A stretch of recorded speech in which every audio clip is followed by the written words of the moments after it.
Corría el año 1992 cuando la Organización Mundial de la Salud definió el concepto de fibromialgia como una enfermedad crónica caracterizada por dolor generalizado y sensibilidad en todo el cuerpo, acompañado por fatiga, problemas de sueño, dificultades cognitivas y otros síntomas. Bienvenidos, bienvenidas a un nuevo vídeo en el que hoy queremos hablar sobre una de las patologías sobre las que tal vez sean más sonadas, pero tengamos más desconocimiento. Y es que la fibromialgia, como bien os definían aquí, ¿no? Por esas pautas que dejaba la Organización Mundial de la Salud. Para empezar, no es nuestro campo de especialidad, pero sí que es verdad que muchos de nuestras pacientes, sobre todo, cursan con esta misma patología y ellas nos comentan, ¿no? Digamos que queremos intentar un poco resolver de dónde viene, cuáles son un poco los síntomas que condicionan a esta lesión, cuáles son algunas también de las patologías asociadas que tienen de manera más frecuente. Evidentemente vamos a hablar también del tratamiento, pero ¿por qué lo hemos querido sacar hoy? Precisamente por eso, porque muchas de nuestras pacientes hemos sentido que se sienten muy confusas, ¿no? Cuando después de mucho tiempo de diagnóstico y muchas pruebas y muchos dolores, llega un momento en el que les ponen el sello, la etiqueta de oye mira, María Dolores o Susana o Paula, tienes fibromialgia. Nosotros os decía, ¿no? Que no es que sea uno de los campos de especialidad, pero sí que estamos de vez en cuando, ¿no? Acostumbrados a ver este tipo de patologías y hoy queríamos hablar sobre ellas. Sin enrollarme yo mucho más, ¿qué ocurre con la fibromialgia? O cómo entendemos nosotros por lo menos la fibromialgia. Principalmente es un síndrome en el que aparece dolor sin daño. Y esto es muy importante que lo tengamos en cuenta para poder definir precisamente estos dos conceptos de manera aislada.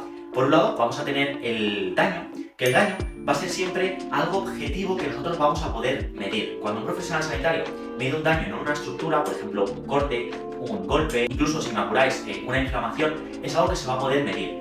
¿Cuántos centímetros de corte tienes? ¿Cuánto líquido inflamatorio has generado en esa zona? Es algo que yo puedo medir. Sin embargo, por otro lado, vamos a tener aquí el dolor. El dolor es una sensación subjetiva que nos avisa de que hay algo que no está como debería estar. Realmente el dolor es una señal de alarma que tiene nuestro cuerpo para avisarnos de que algo no está del todo bien, ¿no? Es como esa pequeña alarma que tiene el cuerpo.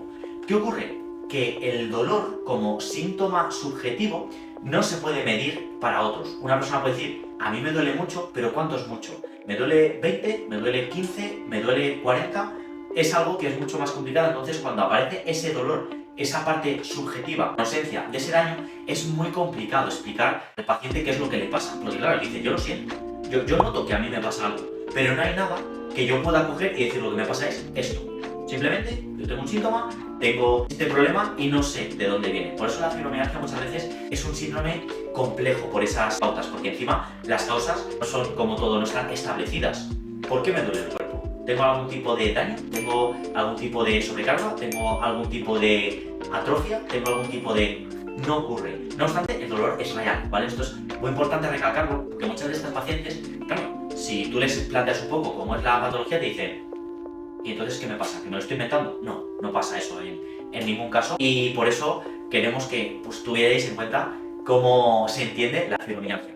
¿Qué ocurre también con este síndrome? Que por norma general afecta en torno a un 90% a mujeres y un 10% a hombres, ¿vale? No os quedéis con la regla matemática, pero sí que es verdad que la amplia mayoría sucede en mujeres y una mínima parte ocurre en los hombres. No me preguntéis por qué, porque no tengo respuesta para daros en este caso, pero sí que es verdad que esto sucede. Y luego aparte, es curioso porque es un síndrome que muchas veces va asociado a fatiga crónica, a ansiedad, a depresión. Por eso, una de las conclusiones que se ha ido sacando con el paso del tiempo es que ese dolor muchas veces puede venir incluso de esos procesos neuroplásticos que se generan en el cerebro, pero como os digo, hasta aquí llega mi conocimiento y no os puedo explicar nada más, pero sí que hacer hincapié en que el dolor es real y que esos síntomas son reales. También algo muy importante que vamos a tener en cuenta, es una patología que afecta muchísimo en la calidad de vida, porque cuando algunas de estas pacientes están en esa etapa aguda, ocurre que el dolor es tan grande, aún en ausencia de daño, ¿vale? Pero ese dolor es tan grande que muchas de ellas les cuesta salir de la cama. Y ya si lo asociamos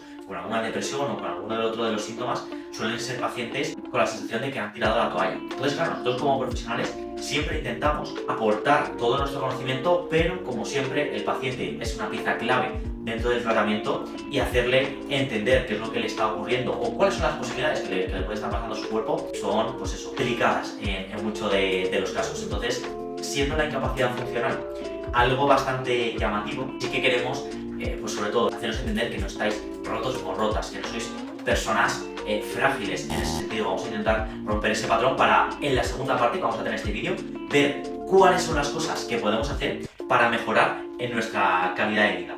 Como os decía, dos de las patologías a las que más están asociadas suelen ser a trastornos de ansiedad y de depresión, ¿vale? Normalmente cuando una paciente, y voy a hablar en este caso más en femenino que en masculino, porque como os decía, la probabilidad se decanta más de este lado de la balanza, cuando una paciente ha pasado por un proceso muy complicado, pues a lo mejor incluso a nivel personal, ¿no? Un despido, un divorcio, un fallecimiento de una persona cercana. Es muy posible que con el paso del tiempo, voy a intentar evitar los cebos. No es que sea muy posible, pero sí que es verdad que se genera cierto caldo de cultivo para que la fibromialgia, los factores que puedan hacer aparecer la fibromialgia, aumente. Con todo y con esto, realmente, ¿cuál es el diagnóstico? Y aquí vamos a empezar a meternos en algo mucho más medible de la fibromialgia.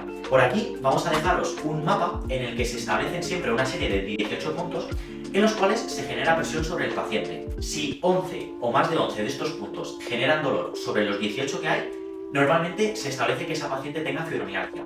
Igual, siempre intentando no generalizar y daros la información pues lo más global posible, pero sin llegar a esos matices individuales de cada uno o de cada una, hay que entender que hay muchos tipos de fibromialgia. Hay gente que tiene fibromialgia y hace vida totalmente normal, y como os decía, hay casos en los que pacientes con fibromialgia sufren una incapacidad funcional bastante grande en su día a día. Personalmente, ya sabéis que me gusta contaros también, apoyándome en la experiencia de casos que hemos tenido. Por ejemplo, una mujer con la que trato, a mí me resulta muy curioso porque la suelo ver con una frecuencia de cada mes, mes y medio, porque a ella le gusta tener ese mantenimiento. ¿Qué ocurre? Un par de veces al año, sin saber o desconociéndose totalmente las causas, suele tener ciertos brotes agudos que producen que su dolor sea mucho mayor. Y cuando yo hablo con ella, digo, oye, ¿y no eres capaz de identificar o cuándo te va a venir o cuándo te va a pasar? O incluso, ¿no?, tener mejores herramientas para poder gestionar tu dolor. Me dice, Dani, no me digas por qué, pero yo sé que hay 1 o 2 veces al año que me da un brote fuerte, desconozco la causa y ya está. Por todo lo demás, es una persona que hace vida totalmente de una forma súper normal. Incluso que yo trabajo con ella personalmente, más de una vez me dice, no, Dani, hoy estoy bien, pero quiero prevenir. Pues oye, perfecto, chapo por esa paciente que conoce su cuerpo, conoce su lesión y se han preocupado y se ha molestado por informarse para intentar poner el máximo remedio posible. Con esto, como os decía, estaba aquí en la parte de diagnóstico. Aún así, si yo la valoro estos puntos, dan positivo. Es verdad que ejerciendo una presión más o menos media, ella me dice, ostras, Dani, pues sí me duele o no me duele.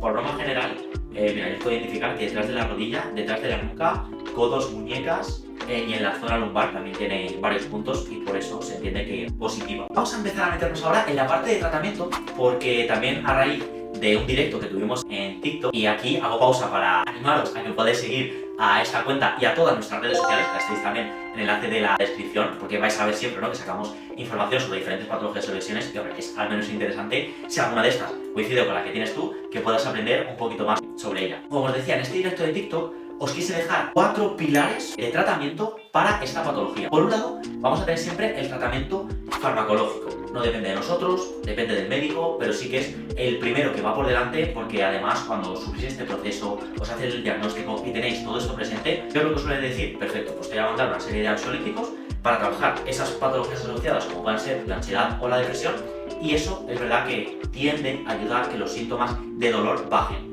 ¿Va a hacer esto desaparecer la patología?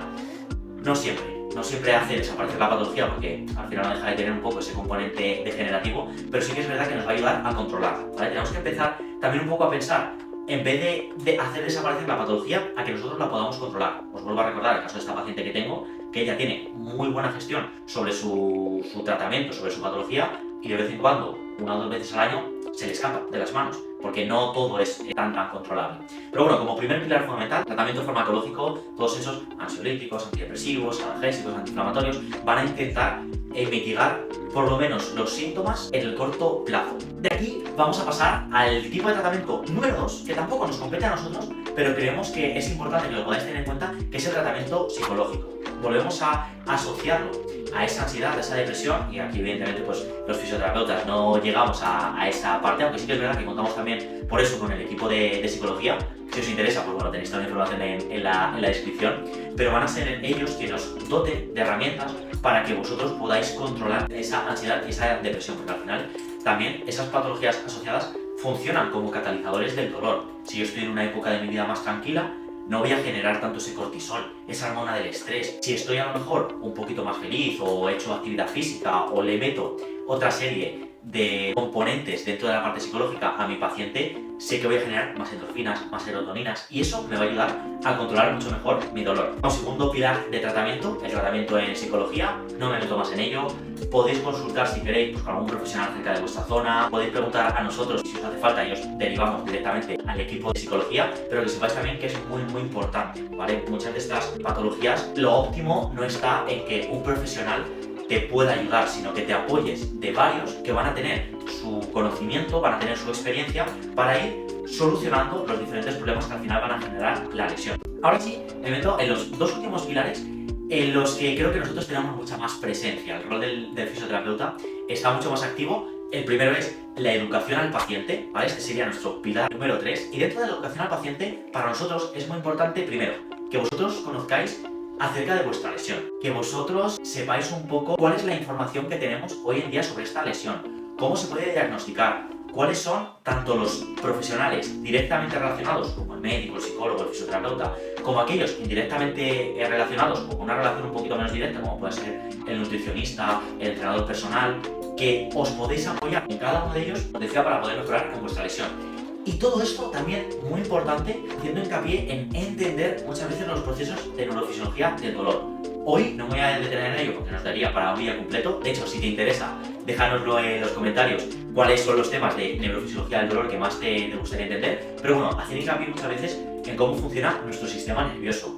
Cómo una señal, un estímulo externo, como puede ser un golpe, una caída, una contractura, va a generar esa señal por todo nuestro cerebro, por todo nuestro sistema nervioso, que va a llegar hasta nuestro cerebro, cómo se interpreta, cómo emitimos una señal aferente, es decir, cómo nuestro cuerpo recepciona ese estímulo y cómo emite una respuesta, que puede ser un acto reflejo, puede ser una señal de dolor, puede ser una señal de presión, pueden ser tantos que como os digo, habría que simplemente mirar, aunque os digo que es un tema tal vez un poquito más complejo, sí que os voy a dejar por aquí que veáis más o menos cómo suele ser el círculo de la transmisión del dolor, por lo menos del dolor externo, porque igual hay muchos tipos de dolor, el dolor emocional, el dolor visceral, todos esos que van relacionados, ¿no?, con el sentimiento de pérdida de una persona, también algunos de ellos como puedan ser, por ejemplo, ¿no?, un dolor de tripa o una enfermedad de Crohn, un colon irritable, es otro tipo de dolor y no es un dolor musculoesquelético, pero bueno, que os digo, no me centro más en eso, dejadlo en comentarios si os interesa y vamos a pasar a nuestro pilar número 4, que va a ser el tratamiento en fisio. Y este a su vez